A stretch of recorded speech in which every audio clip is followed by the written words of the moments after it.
Hello, and welcome to another episode of Purlfect Pairings. My name is Gayann, she, her. And my name's Nicole, and my pronouns are she and her. And we'd like to start today by acknowledging the traditional owners of the land on which we're on. And we're in a area in regional Victoria that was actually a trading place for multiple Indigenous groups. So it's technically the Wurundjeri people of the Kulin Nation, according to the map, but it was at the time of or prior to colonisation a trading post area, so a little bit of a different zone. We'd like to pay our respects to elders past and present, and we'd like to just really acknowledge the challenges of the Australian farming industry with Indigenous land rights, and acknowledge the incredible contribution of Aboriginal and Torres Strait Islander people to the Fibre arts community over the millennia. This is so amazing, the day that we have had, and I think we'll perhaps... I think it's time to cross straight to the interview. We're filming this post-interview, as we've just said, but we are here at Cloverleaf, Corriedale, and look, I think before we cut to the interview, we should show some of the images of the really cute sheep. So enjoy this, my friends.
Hello, I'm here with the lovely Ronelle Welton, who has just given us a beautiful tour of the Cloverleaf Corriedale farm. Welcome.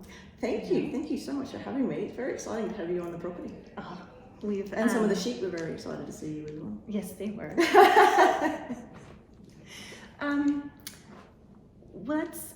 Let's talk farming. Okay. Now, you're a first generation farmer, so first time farmer. Yes. How did you end up here?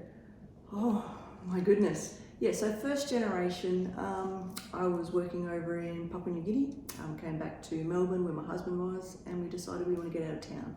So we bought a property, mostly for the dog, ended up being this 84-acre property. And then I was just looking around at, well, what does one do with 84 acres? So we're looking at plants, looking at the climate, looking at microclimate, looking at emerging industries, and settled on sheep for a small enterprise. And then was looking at breeds of sheep. And I guess settled on the Corriedale, one because very easy to manage, really good mothers, and they're also a commercial breed, so I could also link into the commercial breeders and learn a lot more about sheep. I mean, I grew up in Far North Queensland, we can't even spell sheep up there. So I got my first 5 sheep, it was like having a new baby. I'm like, oh, what do I do with these things? So it was a bit, so yeah, it was a bit, oh my goodness. Did you have a farming or an agricultural background at all? No, we had a hobby farm growing up, so I had a Okay. couple of horses. Yes. Mm-hmm. And so was working in between at uni, working on a cattle station as a Jillaroo. Mm-hmm. So A little bit of country, but yes, but sheep are a whole new ball game. But Okay. it's been interesting. It's been an interesting journey. Now let's Corriedales. Mm. You said they're good mothers. Mm. They're good in terms of production. What is their fleece like? So they're intended to be a dual purpose sheep. So they originally, back in the late 1800s, were a cross between a Merino and an English Leicester / Lincoln / Romney over in New Zealand. Interesting, because that's two very different types of So wool. very fine and then a very strong. So they're trying to get a bit of a wool quality through the Merino, but the constitution of the English heritage breeds. Because I was just finding the Australian climate was really tough on pure Merinos. So you need to be a bit hardier to sustain Yes. some of the, maybe Yeah. some of the wetness, or Yes, even and different climates. You've got different climates. So the Corriedales in New Zealand would be a bit different to the ones in New South Wales, a bit different to the ones in Victoria. Mm-hmm. And even here on the property, when you're up here by the house, there was quite a bit of you've had a bit of wind, but when you go down Into that down the valley. hill into the valley, it was just a lot. Yes, nice and still. Yes, I was really surprised at how different, Yeah. just even on the farm, the different areas can be. Yeah, the different microclimates of what you're doing. And, but it's been interesting. It's been an interesting journey with the Corriedale because you've got the Merino background and then let's say the Lincoln background. So they line bred to make a sheep that was a middle of the road. So you've got the carcass for a meat sheep, vegetarian, but so we don't go that way. So we focus on wool, and then trying to get some of the fineness fined down. So if you've got a 16 micron Merino and a 35 micron Lincoln, the idea is you're getting between a 25 and 30 micron fleece. And with the microns, is it small? Like what's? Sorry, so micron's a micrometer. So the smaller the number, the finer the hair. So some people have fine hair, some people have thick hair. Corriedales have thick hair. And that would translate into the texture of the yarn. Is that how that works? Yes. Yeah. So you saw today some of them have quite a crimp. So I'm breeding for a particular crimp, so that when we have yarn, we're jumping all over the place. I had no idea how much math was required in making a yarn. It was unbelievable, but that's a whole other story.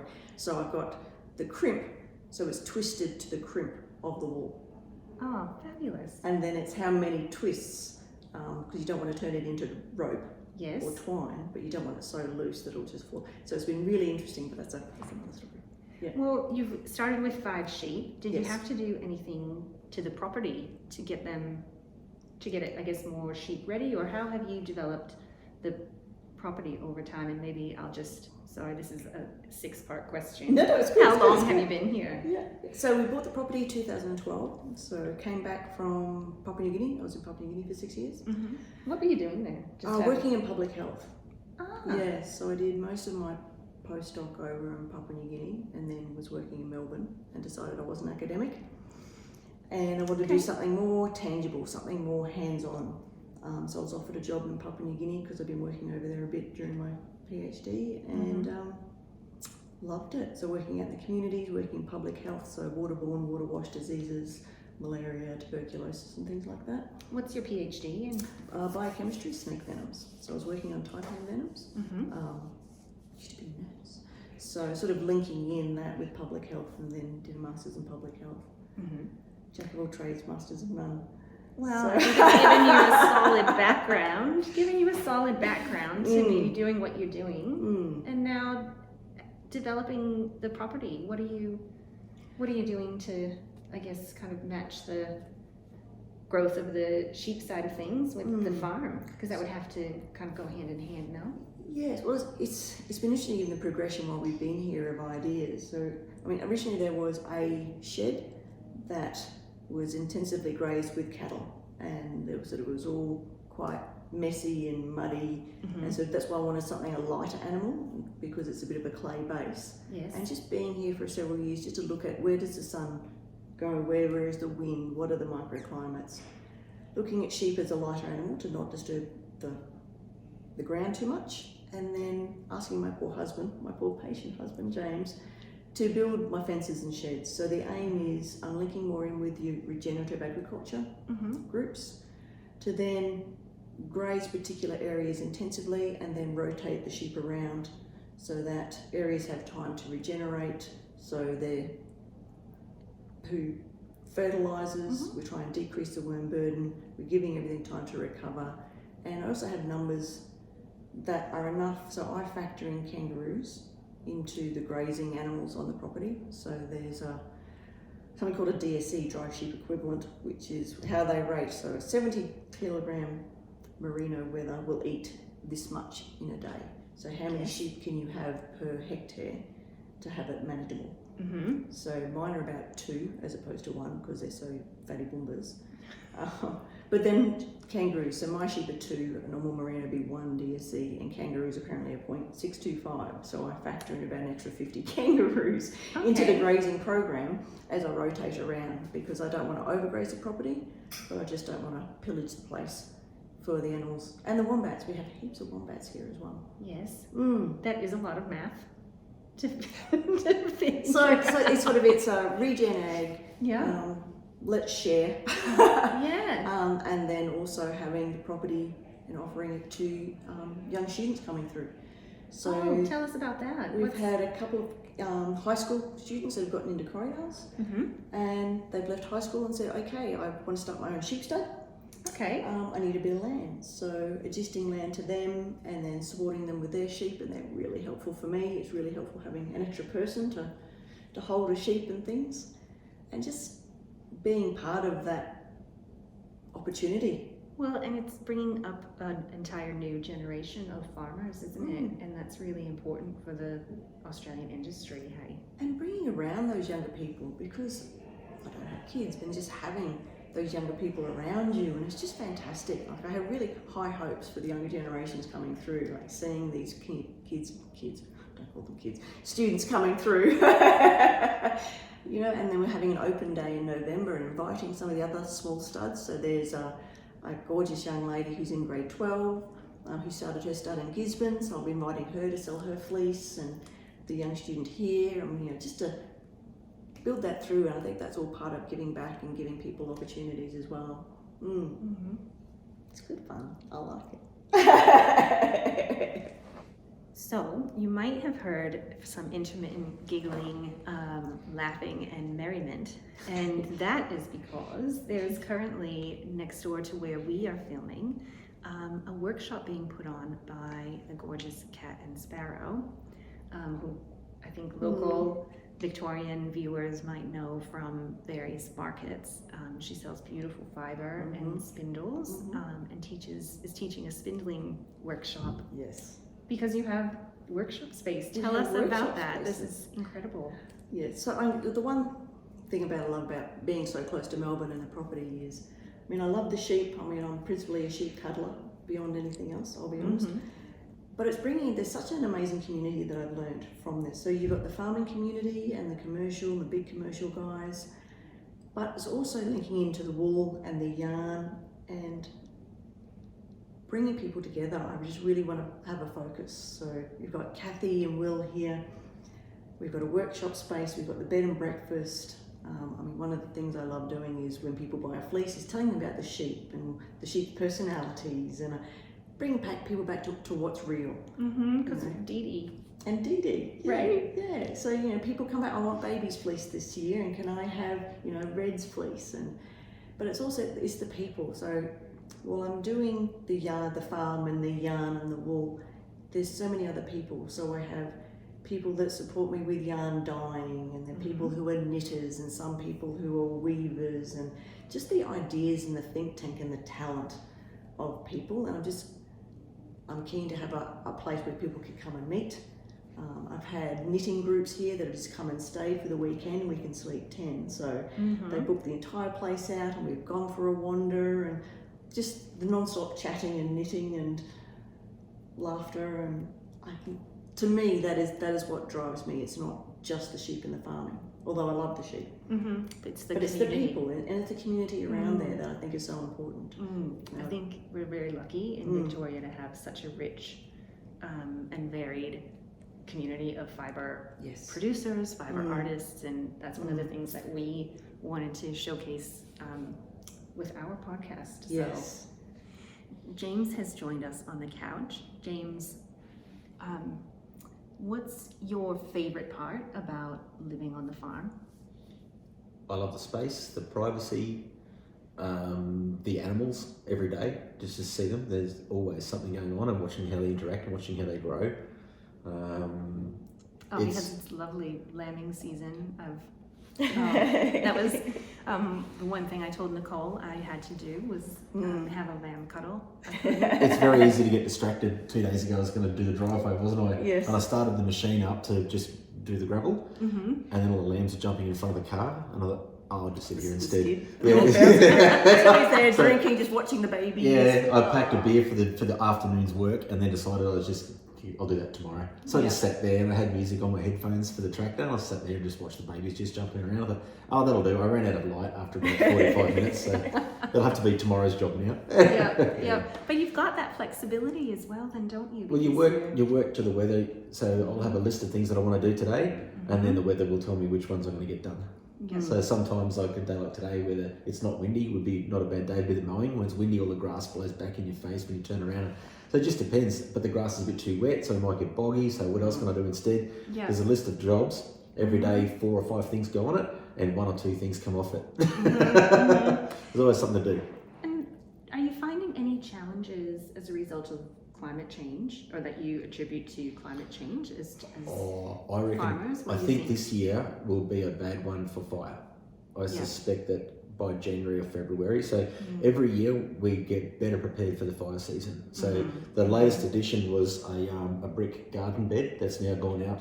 You would see that there. Yes. That's only been started about a week or 2 ago. And the choice of materials was that will now add a brick wall between the house and the likely approach of fires. So a bit more buffer. every choice we make is based upon passive defence for fire, and also collecting rainwater, collecting solar for our power. So we've got a lot of passive design on the farm. Like this, even the slope of the ground, we set the compost heap up higher than the garden bed, so you just put it in the wheelbarrow and wheel it downhill.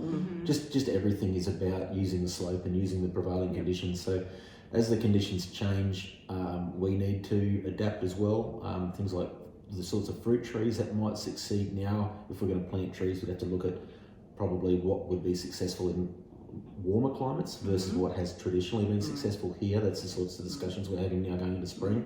It's been so unusually wet that we have a lot of grass and a lot of what called standing hay. And there's a lot of leaf litter in the bush now. We haven't had a fire season in 4 years, I don't Now, think, after all which is that great. rain, But it's now going to all be on the ground ready to burn. Yes. So yes, I agree. That's going to be Yeah, we haven't had a fire season for a few years, so No. the next one, when it does come, quite significant. yeah, even I think we have normally every year the talk is about the fire season. That hasn't happened for so many years now, and it's still not happening now. But We talk about all the sheep being in the shed, but I reckon they're all going to be in that big room. Well,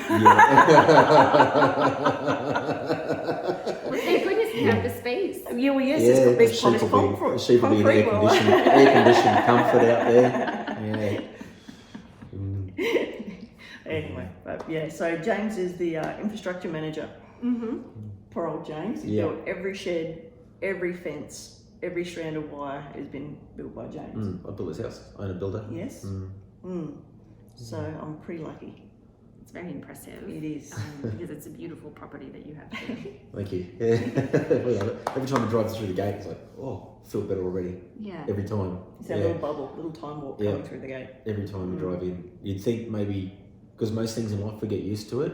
You know, if you're really rich or whatever, you get used to that. If you just, it's just what you're used to. But we never. Well, I don't. Do you? No, that view is beautiful. Every time I walk outside on the phone, and it's like, oh yeah, this is good. I'd rather be out here. I'm always outside. That's nice that you have that calm that can just come over you. Yeah, it's just good. from location. Well, the Fabulous. bed and breakfast guests say that a lot. It's just like, oh, I haven't relaxed in this long. Fantastic. And all the rooms are named after the sheep. So we've got the Mitch room, we've got the Dove room. So it's a bit naff, but I love my sheep. So. And the guests gonna say, "Now where's Mitch?" I'm like, "Oh, he's over there." Yeah, they do. Aww. So we were talking earlier about the fire preparations specifically for the sheep. So every year we review our fire plan. I have a task list, and it reminds me it's now September, time to review the fire plan. So one of the things that we've done is I have 3 water tanks. One of them, each of them 130,000 litres, which is a lot. It's a lot. Like that would be enough to keep a town going for about a week, I think. And the How do you purpose collect? Do you just collect rainwater? Yes, so we've got 1.6 square kilometres of colour-bond steel on the farm. There's the hay shed, this home is pretty big, and there's the other 2 sheds down the bottom. All 4 of those buildings drained by a massive stormwater pipe into the 2 tanks at the bottom. One of those 2 tanks is actually quarantined to make sure that if anything should happen to our supply, I've still got 130 tonnes of water in a separate tank that never gets touched. And because you only have to imagine if you run over a pipe and crush it and nobody spots that for a week, it's just going to be pouring water out the whole time. Hasn't happened to us yet, but it's a common story. It happened to the neighbours. Yeah, it happens. It happens, you know. Yep. And so we have a windmill and a solar pump that then constantly pumps that water to a concrete tank at the top. When that concrete tank overflows, it runs back into the bottom tanks again. So the idea is that this concrete tank is always full, no matter what, and it has enough pressure that the CFA can fill off that tank with no pumps needed, and also off the bottom one as well as a CFA branch down there that they can pull straight from. And it's that water that then also feeds the house. So we've got a UV filter and also underbench filters. Yes, that's right. So the water is filtered like a coffee filter, so we've got mechanical filtration. There's no chemicals involved. It just pulls out any solids that might be in there, and then it runs through a UV sterilizer, which just disrupts the DNA of any microbe activity that might be in there, and sort of kills it off effectively. And makes it safe to drink. Perfectly safe to drink. Yeah, in fact, and all of the water in the whole house is treated like that. So it doesn't matter if it's the shower water or the taps or anything. It's all treated. It all just comes into that way. The other thing we've done is we have. It goes out to the worm farm. Oh yeah, that's right. So when it's the worm finished. farm. Yeah, when it's finished, it then runs into a we'll call it aerobic treatment facility. So as opposed to most septic systems that people are familiar with that really stink, you get that like grease on it, and it's anaerobic, produces a lot of methane and that sort of thing. Ours is aerobic, so it uses the natural cycle. It basically runs through a filter layer. All the solid particles sit on top, and then basically different little beasties of the night make their home in there. They just find it, worms and beetles and bacteria, other insects, and they break it down, and then when it's small enough, it drops through that filter to the next layer, and then other animals have made that their home, and it breaks down and goes and by the time it's all done, it's just like a tea-coloured liquid that's left, and that's then pumped below ground into a transpiration field, and grasses then take that water up and take the nutrients, and there's never any need to clean anything out. I was just going to say that because from the worm, it's like worm castings, right? It's exactly that what it are is. A fertilizer for plants and things. So That's exactly what it is. It all gets dispersed below ground. There's nothing above the ground. just completely almost a closed cycle. It is. It's participating in the water cycle is what it is. Yeah. And the water's all treated using normal natural processes before it's then dispersed in these below ground effluent fields. It's an expensive setup and it takes up quite a lot of land. Our below ground effluent line is 700 square metres, so it's not the sort of thing that's easy to produce. It's not you need a certain sloping ground, you need a certain type of solar exposure. It was important to us with the overall ethos of the property of treading lightly. It'd be great if it could be used in lots of places, but it does require a certain combination of an enormous So unfortunately, it's not the sort of technology that can be used everywhere. Otherwise, I think it'd be much more well known. Whereas a septic tank just requires a hole in the ground and a concrete tank to sit there, and it all just sits there and does its thing. It's a different way of treating the water. But in addition to that, you've also got solar. We have 13 kilowatts of solar generation, and what are we now, about 5 weeks past winter equinox, so it's pretty much still the middle of winter. It's a quiet day, and our solar would be probably running at about 30% effective now versus the middle of a peak summer day. But we would probably be off the grid now. I can look on we've got an app there, so our solar, our solar charges a battery. We have a battery on the side of the house, so it gives us uninterrupted power supply in the event of a power failure, and also runs our water pump, again fire preparation. So our water pump, a couple of power points, some lighting, and our internet router are all on uninterrupted power supply. So if the power fails, the heaters and air conditioners, the hot water systems, the stoves, or one of our ovens, one of our stoves in there, and the microwave will stay on. There's a few things that will stay on. We have come down, the power's gone off, I've come down to bed and breakfast, and there's all 3 rooms that didn't know each other having a complete party. Said, hey guys, the power's off. Do you mind just sort of finishing that? Looking at me like, the power's off. Oh yeah, It's on the battery. That's, and for business, for the business continuity as well. This whole end is all on the uninterrupted power supply. Yes. So if we had a party or B&B's guests here, because normally the power's only out for maybe half an hour or 45 minutes, and the battery will last about 6 hours. It does happen quite a lot. Yeah, it used to fail a lot, but now we wouldn't know unless I check the app to find out if the power's failed. So I can have a look now and. Just open that up. Okay, so we're currently producing 7.5 kilowatts of power, and we're using 8.7. So we're dragging about 15% of our power usage is coming from the street now. And that's in the middle of winter. Yeah, when we wouldn't normally. Correct. We wouldn't. And we've got and at the moment with the function on, we've got the heaters on, we've got the lights on, we've got this heater on. So and the hot water systems are all going. So that's pretty typical in the middle of winter. And now we're down to 300 watts, which is 4 light bulbs. That's how much we're boiling off the power now. So it fluctuates. Apparently, this other application tells me that the battery is on a storm watch, so there must be some wind forecast. I don't know, but so it's rather than pulling it off the battery, it's leaving the battery fully charged. So it's able to forecast the weather and decide if the likelihood of a power outage is a bit higher today. It will not pull from the battery like it normally would. It's taking it off the street instead. It's pretty smart. And we think that system has paid for itself in about 5 years. Yeah. It's already paid. We've had it for about 5 years, and from an emergency, from a fire point of view, I mean, we even have an animal plan, don't we? Our plan is to stay and fight. With the water that we have that's available, and to move all the sheep up into the top shed, so they'll all be jammed into a shed at the top of the property. We're well or defended. in the house. Well defended. Well, yeah. There's so along the whole northern boundary, we've got sprinklers on risers everywhere, and the grass is short each side, so I can actually keep an area about 30 metres wide and a couple of 100 metres long, totally saturated. And the grass is already quite short. We keep it very short during summer, so you could just about put the sheep into that area under the sprinklers, and they'd be happy as Larry in there. So there's plenty of options, but the key is to keep the sheep happy and have the plan. Have the plan and review it every year, and be ready to act on it. Yeah. Not everyone can. Not everybody has the choice to stay and fight, but we do, because we're so well prepared. We're fit. We've got all the gear we need. And the whole topography, the layout allows us to do that.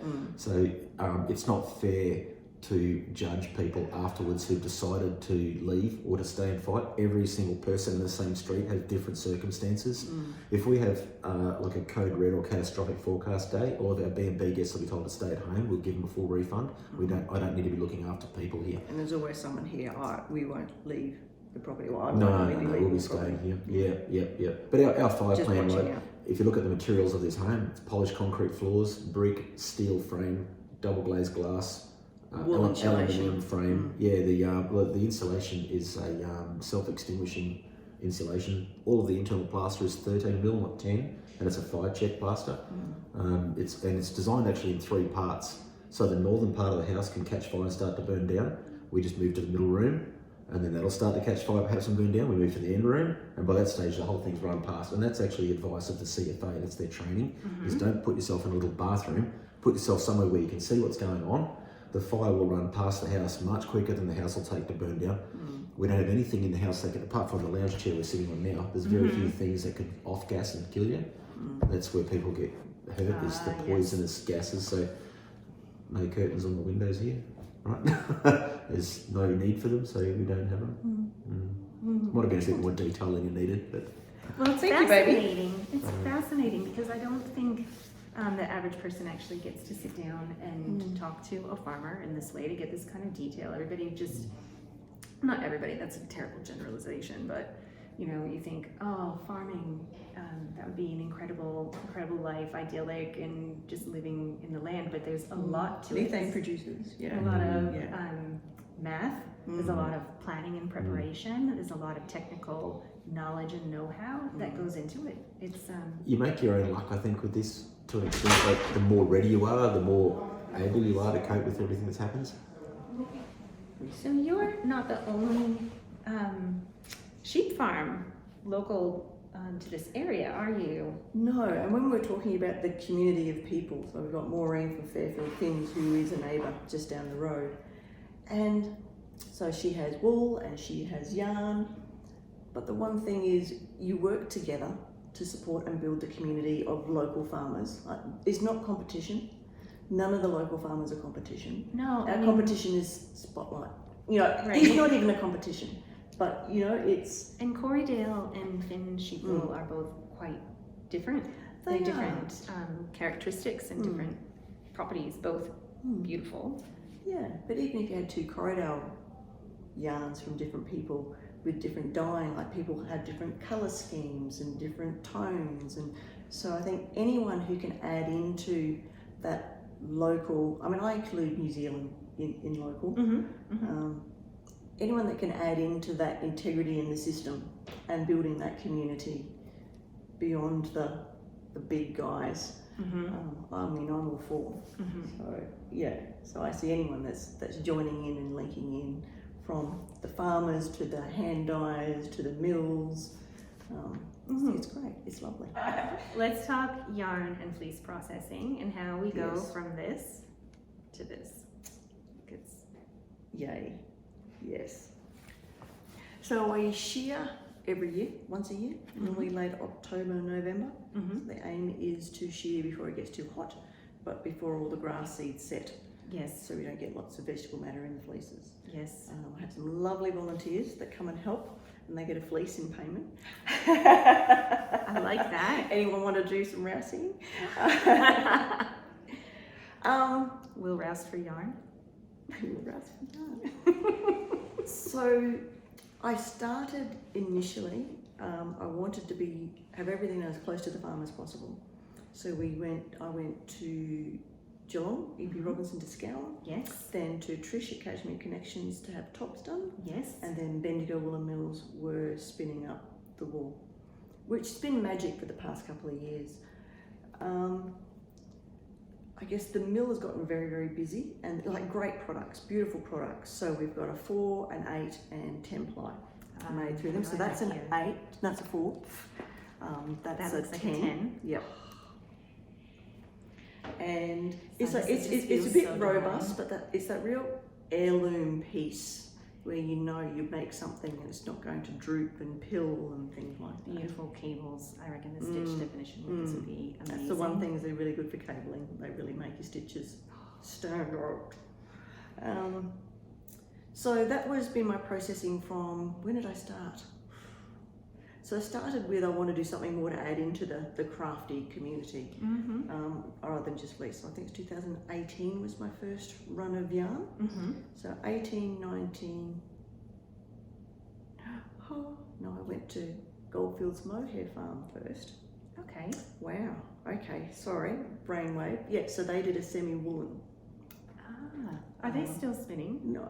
Oh, I was going to say, I Because haven't heard of them. I really want to look into woolen yarns. Yes. Harking back into that whole European, the whole point of having a stronger fleece animal. Coming back to the worsted, is so we got worsted yarns made through that process. So that was, and that's been great. I'm currently also looking at New Zealand. So there's a lot, it's economy of scale. Yes. Still need to make a business, still need to run a business, and I want to go fully Australian, but I just need to make a bit of a margin. Yeah, so I make about a 20% margin, 15% margin on what I'm doing in Australia. So and with increased costs. Yes, cost of everything's living, gone up. Everything. Yeah. So I am moving to New Zealand, which I'm still acceptable, but so it's still cheaper to have it done in New Zealand, even with freight. But there's some great products coming in New Zealand. You've got Tandy, you've got white gum wool, you've got millpost merino. I mean, all these great products are all New Zealand, and they're saying, please come over, we'll help you, we'll do it for you, and they've got great products. So I feel a bit guilty, but I can't keep going if I can't make money, and then so it's that whole. And the options are limited in terms of spinning productions, isn't it? In terms of facilities for spinning tops. Yes, so we've got, and it's also because we're all very small. So if you're a big merino stud that has 17,000 sheep and you can push 10 tonne, the prices are low. But when you're talking about 500 kilos or even a tonne, so I'm having a tonne processed, it's still not that economy of scale. And I guess that's where the problem is coming with something like a sheep enterprise, is everything's economy. So it's trying to find that niche. So. No, sorry, I'm interrupting you. No. I was just going to comment that New Zealand, though, would have similar environmental protections as Australia. Yes. Versus other places where you might opt to send fleece to be processed. Yeah, so they have obviously a protected labour market, and they also have a very strong environmental protection, which is, I mean, that's why for me, Australia and New Zealand are good bedfellows. Like, that's a good place. There are other, as you say, there are other places that don't have the labour protection, that don't have the environment protection, which is why I would only go Australia or New Zealand. So I want to take some next steps and look at having blankets and other garments made, and so I'm looking at Waverley mills and coming back to Australia to have that process. But yeah, for the utilization of the product. Yes. And where can we find Cloverleaf yarn? Like if we wanted to, if the viewers, or maybe if I wanted some. Yes. So we have the online shop at cloverleafstud.com.au, and I also have some fantastic collaborators. So Katrina from Pirate Pearl Yarns. Yes. Is wonderful. We love Katrina. We do too. And so there's also Hannah from Circus Tonic Handmade. Yes. So yes, Katrina does the 8-ply. Katrina does the 4-ply. And we've got Kathy that does top. There's Kathy's Fibres in South Australia, who buys a lot of my top to make coloured tops. And then I need to get out and about more. About to start teaching at the Rare Trade Centre. I don't know if you've heard of the Rare Trades. Is it in It's in Ballarat? Ballarat. So it's a federally funded program. It's linked with the Sovereign Museum. So it's linked with the Lost Trades. So I'm normally spinning wool at the Lost Trades Fair. Yes. They've asked me to then teach at the Rare Trades. So we'll be out and about trying to push. But yes, I love the fibre. But like, it's been interesting having the yarn. I coming in new and trying to learn about fibre or yarn production has been really interesting, where I had no idea that, you know, you've got the chippiness, the crimpiness of the wool, and trying to get the yarn twisted and produced to fit in with your wool type. Yes. And the sampling required to get the twist right and not make string, and it's been really interesting. And Katrina again has been pivotal in supporting and helping me with that. Because she's an amazing knitter as well. She is. And she's saying, oh, you know, Ronelle, I think we need a bit more twist on the next batch, and so she's been a real partner in crime, a bit of an enabler, I have to say, on doing this. So. Well, it's always fantastic to have friends like Yes. Now, for the lost trades, are you teaching spinning? Is that your Yes. craft of choice? That is, I don't do it enough. So I do hand spinning as well as just your spinning wheels. So that's what I'm doing. I really want to get into knitting, but I've just not been able to get my hand into it. But I'm really taken with weaving. So it's a bit of a Pandora's box, isn't it? So, because once you've spun, then what do you do with it? I need to do something with it. So, yes. Look, I love spinning. I guess for me it's also the story is I know the sheep and I know what they're like, and you have a bit of navel gazing about that and what can we produce for people, and it's lovely. So I do like spinning, but then I also need to make something. So I think my weaving is going to be my next passion.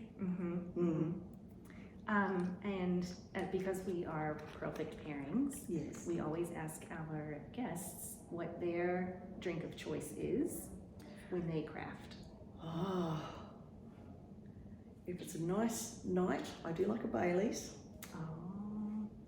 Have to say. It's a bit moreish. I'm on board. You're spinning on. So that's nice. It's fabulous. Popping in a bit of hot chocolate as well. It gets neater and neater as the night goes on.